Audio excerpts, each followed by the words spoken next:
নমস্কার, আমি ডক্টর অয়ন কর। I am a consultant interventional cardiologist at আর.এন. Tagore hospital, Kolkata. এবং আপনাদের এইটুকুনি বলা যে সুস্থ থাকতে হলে বেশি কিছু করার দরকার হয় না অ্যাকচুয়ালি।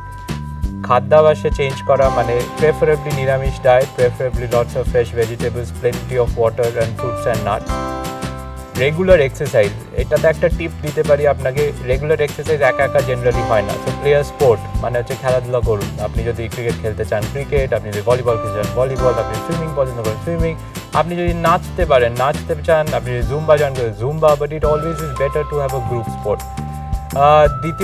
তৃতীয়ত হচ্ছে stress management. Stress management very important and it is যে নিজের জন্য 30 মিনিট বার করা দিনে ইজ ভেরি ইম্পর্টেন্ট। আমরা এটাকে মাইন্ডফুলনেস বলি and it is very important to practice.